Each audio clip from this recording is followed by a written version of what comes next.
안녕하세요. 태구는 몰빵입니다. 오늘은 최근에 주목받고 있는 아모그린텍이라는 기업에 대해서 한번 설명을 해보려고 하는데요. 아모그린텍은 21년도에 테슬라의 숨은 조력자로 알려지면서 많은 투자자들의 관심을 받았던 업체입니다. 이 회사의 사업을 한번 들여다보시면 앞으로 얼마나 더 성장이 지속될 수 있을지 엿볼 수 있는데요. 지난 1분기 실적을 바탕으로 매출의 품목별 비중을 한번 정리를 해봤습니다. 보시면 고효율 자성 소재가 30% 가까이 매출을 담당을 했고, 그 다음으로는 ESS와 나노 멤브레인, FPCB 방열 소재 순서로 매출이 골고루 분산되어 있음을 확인할 수 있습니다.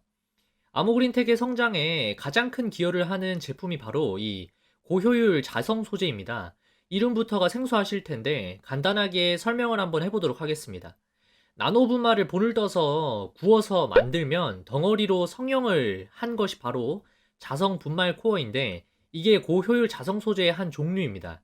쉽게 말하면 강력한 자성을 띤 자석이라고 보시면 되는데, 대용량의 전력이 흐르는 곳에는 대부분이 이 자성 분말 코어가 필요하다고 합니다.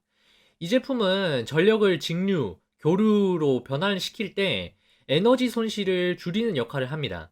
지금은 대부분의 자동 소재 매출이 전기차 충전용으로 발생하고 있는 것으로 보입니다. QI 리서치 코리아가 작성한 자료에 따르면 자성 분말 코어는 태양광, 전기차, 가전제품 등에 사용이 되는데, 전기차에 쓰이는 자성 분말 코어의 시장 규모는 연평균 10% 이상의 성장을 전망하고 있습니다. 전기차 전환 속도에 가속도가 붙음에 따라서 이 성장 속도는 더 가파르고 큰 폭으로 늘어날 것으로 기대를 할 수 있는 부분입니다. 아모그린텍은 테슬라의 전기차용 자성분말 코어를 납품을 하면서 테슬라의 숨겨진 조력자라고 알려진 유일한 국내 업체입니다. 아모그린텍 말고도 국내에 상장되지 않은 업체를 포함해서 3개에서 4개 정도의 회사가 자성분말 코어를 생산하는 것으로 알려져 있는데, 아모그린텍의 제품은 자체 기술력을 통해서 성형성이 높다는 장점을 가지고 있습니다. 때문에 테슬라가 원하는 형태로 제어를 할 수 있다라고 판단을 해서 아모그린텍의 제품을 사용하고 있는 것으로 보입니다. 아모그린텍은 3년 전부터 테슬라의 자동차와 슈퍼차저의 이 자성 부품을 공급을 해왔습니다. 그리고 2021년에는 리비안에 독점 공급한다는 내용의 발표가 있으면서 새로운 납품처를 확보를 하게 된 것입니다. 두 업체가 미국 내에서 전기차 메이커로 잘 알려진 업체인 만큼 앞으로 더 공급량이 많아지면서 다른 업체들이 추가될 가능성도 열어놓고 있습니다. 테슬라와 리비안 전기차 생산 대수 추이를 보시면 가파른 증가를 보이고 있으며, 향후 5년간 꾸준히 가속도가 붙은 성장을 보일 것으로 기대되고 있습니다. 급속 충전기인 슈퍼차저도 연간 1만 개 증가한 수준으로 YOY 전년 대비로는 30% 이상 증가하는 수준의 증가세를 기록하고 있습니다. 작년에 아모그린텍의 고효율 자성 소재 부문 매출은 총 374억 정도가 나왔는데, 올해는 리비안과 GM이 신규 고객사로 추가되면서 매출 볼륨이 꽤 커질 것으로 전망을 하고 있습니다. NH에서 전망하는 수치로는 약 520억 정도로 전년 대비 40% 가까운 성장을 기대를 하고 있습니다. 수출된 고효율 자성 소재의 판매 단가를 보시면 2020년부터 꾸준히 연간 20% 이상 판가가 인상되고 있는 모습이 보입니다. 해당 제품의 중요성과 여러 업체들의 수요 증가에 따라서 판가 인상이 나타나고 있다고 볼 수 있겠습니다. 고효율 자성 소재의 매출은 테슬라의 판매량이 얼마나 증가하는지에 따라 성장폭이 달라질 수 있을 것으로 보이는데, 테슬라의 인도량은 여전히 매년 증가하고 있는 흐름을 나타나고 있기 때문에 앞으로 성장할 거라는 데에는 의심의 여부는 거의 없다고 볼 수 있겠습니다. 그 밖에도 아모그린텍은 ESS 매출이 꽤 높은데, 22년 기준으로는 ESS가 매출의 약 22%를 차지하고 있습니다. 최근에 유럽과 중국에서 전력난 이슈가 계속해서 불거지고 있는 상황입니다. 때문에 전력 에너지 조달과 조달된 에너지를 저장하는 장치인 ESS에 대한 필요성이 앞으로 더욱 대두될 것으로 보이는데요. 여러 산업 분야의 아모그린텍의 ESS가 사용이 되고 있는데, 첫 번째로 말씀드릴 분야는 통신 기지국용 ESS입니다. 아모그린텍이 생산하는 LFP, 리튬 인산철 ESS는 일본의 통신 기지국에 납품이 되고 있는데요. 일본에서는 기존의 기지국에 쓰이는 ESS를 높은 안정성, 길어지는 수명, 고밀도, 고효율의 장점 때문에 LFP의 ESS 형태로 전환하는 수요도 상당히 많이 있고, 재해가 많은 지역이다 보니까 일본 특성상 갑작스러운 전원 공급 차단에 대비해서 기지국에 ESS를 설치하는 것이 상당히 많은 확률로 작용되고 있다고 알려졌습니다.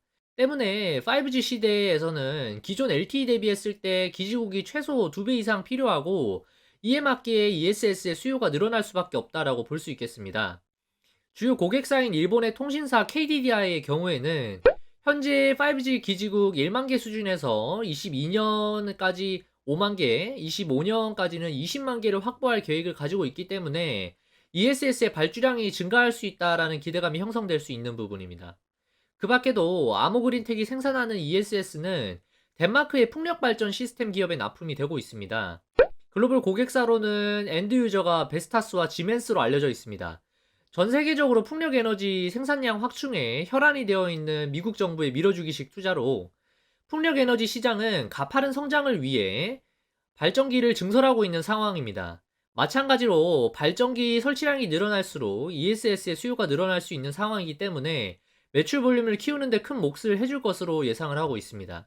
그리고 마지막으로 전기기관차에도 공급되기 시작하면서 올해 ESS 사업 매출액에 고성장이 나타날 것으로 기대하고 있습니다. 미국과 호주에서는 탄소 배출 감소를 위해서 전기기관차 도입을 확대하고 있는 추세인데, 대부분이 캐터필러 자회사인 프로그레스 레일이라는 회사와 왑텍이라는 곳에서 수주를 한 것으로 알려졌습니다. 아모그린텍은 프로그레스 레일에 LFP ESS를 독점 공급하고 있으며, 최근에 IRA 법안에 따른 원자재 채굴량 증가에 따라서 전기기관차 발주량이 증가하면 아모그린텍의 납품 물량도 자연스럽게 늘어날 거라는 수혜를 기대해 볼 수가 있겠습니다. 또 한 가지 재밌는 포인트는 최근에 미래에셋 자산운용에서 아모그린텍 지분 공시를 냈습니다.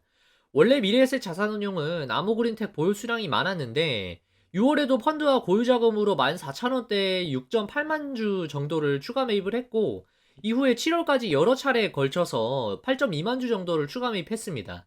이때 매입 단가는 대략 12,000원 선이었습니다. 대량 보유 공시를 해가면서 단기간에 계속 추가 매입을 하는 모습이 앞으로 실적 방향성에 대한 기대가 크다라는 것을 보여주는 모습입니다. 마지막으로 실적 테이블을 한번 보시면 아모그린텍은 올해 매출은 1640억 수준에 영업이익은 160억 원대로 OP 마진이 약 10%가량 기대가 되고 있는 상황입니다. 앞서 말씀드린 자성 부품과 ESS에서 고성장을 보여줄 것으로 예상을 하고 있고, 최근까지의 실적 성과를 보시면 4개 분기 누적 기준으로는 영업이익이 가파르게 증가하고 있는 모습이 보입니다. 이익의 증가가 주가에 반영되면서 주가 릴레이팅이 이루어지고 있는 것으로 보이고요. ROE와 같은 자기자본 이익률이 보여주는 지표가 상당히 개선되고 있는 모습이고, ROE가 증가하는 가운데 PBR은 비슷한 수준의 움직임을 나타내고 있어서 주가 상승 여력이 충분히 남아있다라고 판단을 해볼 수 있겠습니다. 하지만 최근에 증시가 상당히 변동성을 크게 보이고 있기 때문에 급등하는 구간에서 매수하기보다는 급등 후에 나오는 조정 구간에서 편입하는 전략으로 보유를 한번 한다면 중장기적인 성과가 실적으로 반영되는 구간에서 수익을 기대해 볼 만하다고 생각을 합니다. 제가 오늘 준비한 영상은 여기까지입니다. 제 영상이 도움이 되셨다면 구독과 좋아요 부탁드리고 알림 설정까지 해두시면 다음 영상도 놓치지 않고 받아보실 수 있습니다.